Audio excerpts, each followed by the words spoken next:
فاسألوا أهل الذكر إن كنتم لا تعلمون۔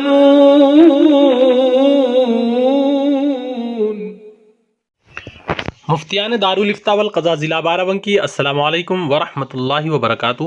امید ہے کہ آپ بخیر ہوں گے۔ مسئلہ ذیل کے بارے میں کیا فرماتے ہیں؟ زید مسجد میں مؤذن ہے اور اذان کے ساتھ سحری میں اعلان بھی کرنا پڑتا ہے۔ دو آدمی کے علاوہ تیسرے کی اجازت مسجد میں آنے کی نہیں ہے۔ ایسی صورت میں مؤذن اعتکاف میں بیٹھ سکتا ہے اور سحر میں اعلان کر سکتا ہے۔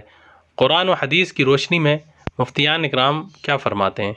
سائل ہیں عبد الواحد، مسجد پہاڑی، املی جامع مسجد، دہلی۔ وعلیکم السلام ورحمۃ اللہ وبرکاتہ۔ بسم اللہ الرحمن الرحیم۔ الجواب باللہ التوفیق۔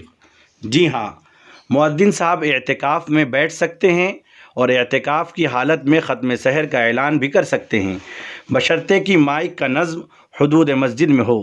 حدود مسجد سے اعلان کرنے کی صورت میں اعتکاف فاسد نہیں ہوگا، اور اگر مائک اذان خانے میں ہو اور اذان خانے کا راستہ حدود مسجد کے اندر سے ہو تو مؤذن صاحب اعلان کے لیے اذان خانے تک جا سکتے ہیں، مگر اس صورت میں فقط اعلان کے لیے اذان خانے میں جانے سے احتیاط اولا و بہتر ہے، اور اگر اذان خانہ حدود مسجد سے باہر ہو یا اس کا راستہ حدود مسجد کے باہر سے ہو تو محض اعلان کی غرض سے وہاں جانا جائز نہیں۔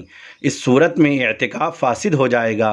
بہتر یہ ہے کہ مائک کا نظم حدود مسجد میں کر دیا جائے تاکہ مفسد اعتکاف عمل سے بچا جا سکے۔ فقط واللہ تعالی اعلم بالصواب۔ فمن زحزح عن النار